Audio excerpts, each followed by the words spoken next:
राजधानी जयपुर लेके चलेंगे, जहां शिक्षा मंत्री मदन दिलावर से सच पे धड़क की खास बातचीत हो रही है। पॉलिटिकल एडिटर लाल सिंह फौजदार की खास बातचीत, तो सीधा आपको लाल सिंह के पास लेके चल रहे हैं, जहां शिक्षा मंत्री से वे खास बातचीत कर रहे हैं।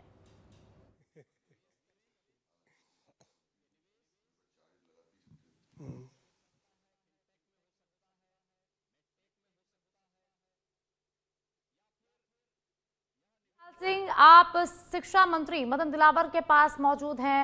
विधानसभा से जुड़े कुछ मुद्दों पर उनसे सवाल कीजिए, क्या कुछ उनका कहना है, थोड़ा दर्शकों को बताएं।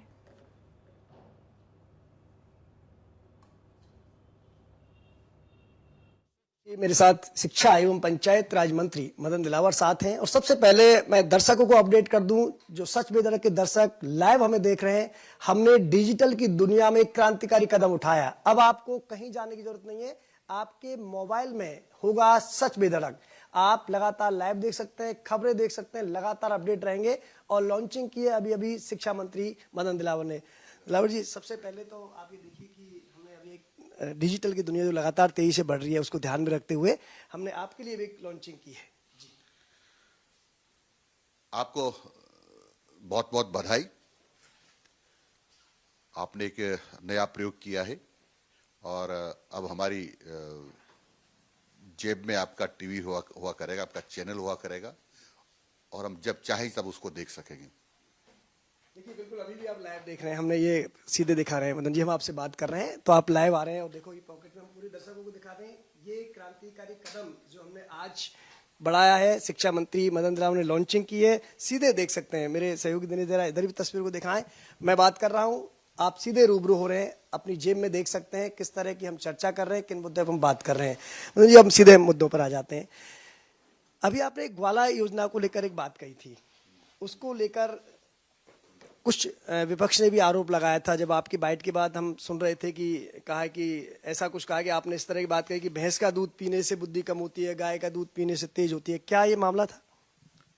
देखो, गौ माता का दूध हमेशा अमृत माना गया है और ये सच है कि गौ माता का दूध पीने वाला जो बच्चा या व्यक्ति जो भी होगा वो चंचल होगा, सुस्त नहीं होगा, दूसरा बुद्धिमान होगा, दूसरा प्रोग्रेस करेगा अगला।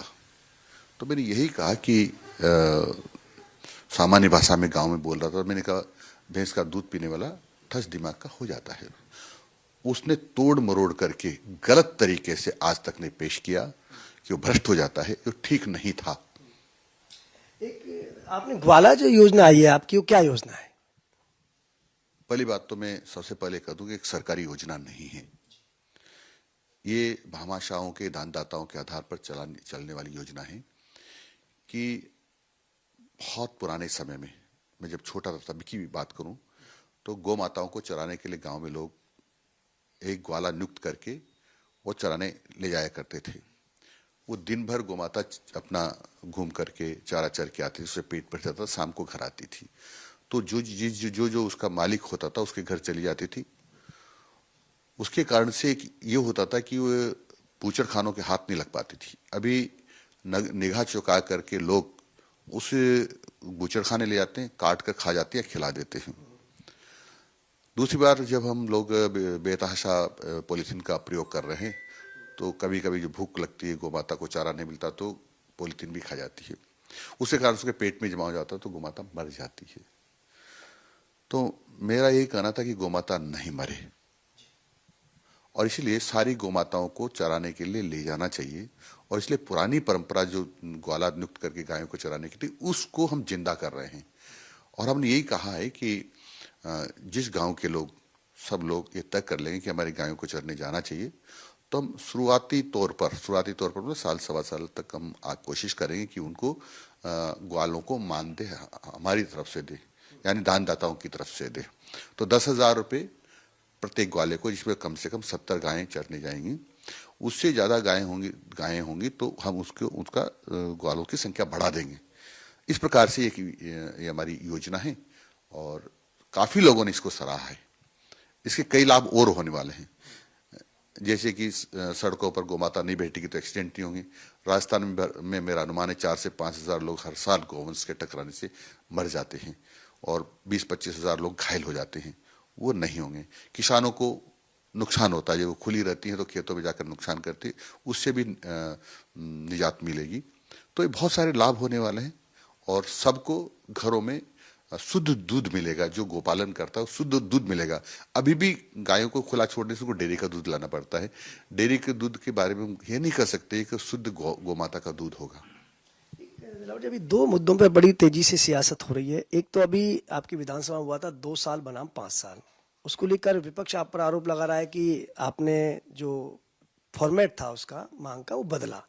वहीं आपका ये कहना है कि कांग्रेस बहस से भाग गई। कांग्रेस फेस नहीं कर पा रही थी कि जो हमारी सरकार ने माननीय भजनलाल जी शर्मा के नेतृत्व में जो काम किया है वो अद्भुत भी है और ऐतिहासिक भी है। कांग्रेस जो काम 5 साल में नहीं कर पाए, उससे ज्यादा काम 2 साल में करके भारतीय जनता पार्टी की सरकार ने दिखा दिए हैं। जब वो जनता के सामने आता है विधानसभा के माध्यम से तो वो भाग रहे हैं। पहले तो उन्होंने अपनी जेब मिटाने के लिए कहा कि चुनौती स्वीकार करें। जब माननीय मुख्यमंत्री ने चुनौती स्वीकार की तो उनकी टाइम फिक्स हो गई। अब अपनी जेब मिटाने के लिए इस प्रकार से करे, ये नहीं किया, वो नहीं किया, चाहिए था उनको विधानसभा में खुल करके डिस्कस करना चाहिए था, ताकि ये सामने आता कि किसने कितना काम किया है। बागेश्वर धाम के कार्यक्रम में आप भी शिरकत की। एक कार्यक्रम आपने अपने क्षेत्र में किया था, बड़ा ऐतिहासिक कार्यक्रम रहा। कल आप अजमेर भी गए, लेकिन उनके बयान को लेकर कांग्रेस कह रही है कि संतों को तो समाज को दिशा देने का काम करना चाहिए। उनके उस बयान पर आपत्ति दर्ज की है जिन्होंने कहा कि हिंदुओं को एक नहीं बल्कि 4 बच्चे पैदा करने चाहिए। देखो क्या है कि हमारी कभी भी कितने बच्चे कौन पैदा करता है सामान्यतः उस पर रोक नहीं रही है। प्रकृति सब इसका कंट्रोल करती है। मैंने ये भी देखा है कि पुराने जमाने में भी कई के एक ही बेटे ही, कई के 10 बेटे भी हैं। तो प्रकृति जैसा चाहती है वैसा कंट्रोल करती है। प्रकृति पर हमको अंकुश नहीं लगाना चाहिए। आप सहमत हैं बागेश्वर धाम के बयान से? मैं तो हमेशा ही सहमत रहा हूँ, क्योंकि ये जो किया गया था, जनसंख्या निरंतर बढ़ रही थी इसलिए किया गया था, लेकिन उसके दुष्परिणाम कई देशों को भुगतने पड़े हैं। उसके दुष्परिणाम भी हो रहे हैं और आज उनको वापस जो प्रतिबंध लगाए थे उनको खोलना पड़ रहा है। तो ऐसी स्थिति ना हो और इसलिए बच्चा पैदा करने पर किसी प्रकार की रोक, किसी प्रकार की बंदिश ये नहीं होना चाहिए। स्वयं अपना हित और बच्चों का हित माँ बाप जो पैदा करने वाले स्वयं समझते हैं।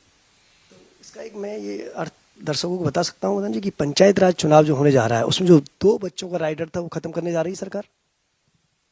इस पर विचार हो रहा है। एक और जौनपुरिया का एक वीडियो बहुत तेजी से वायरल हो रहा है। वो कंबल बांट रहे थे और कुछ मुस्लिम महिलाओं को उन्होंने दिए, उसके बाद उनसे वापस लिए ये कहकर कि मैं उनको कंबल क्यों दूं जो पीएम मोदी को गाली देते हैं। क्योंकि इसकी मेरे को जानकारी नहीं है। ठीक है, थैंक यू। ये थे शिक्षा मंत्री मदन दिलावर जिन्होंने तमाम मुद्दों पर हमसे बात की। और आज सबसे जो बड़ा अपडेट हम दे रहे हैं दर्शकों को वो दे रहे हैं हमारे नए डिजिटल लॉन्चिंग की, कि अब आप सच बेधड़क कहीं भी चल देख सकते हैं। आपकी पॉकेट में सच बेधड़क की खबरें होंगी। वीडियो जर्नलिस्ट दिनेश के साथ लाल सिंह फौजदार, सच बेधड़क।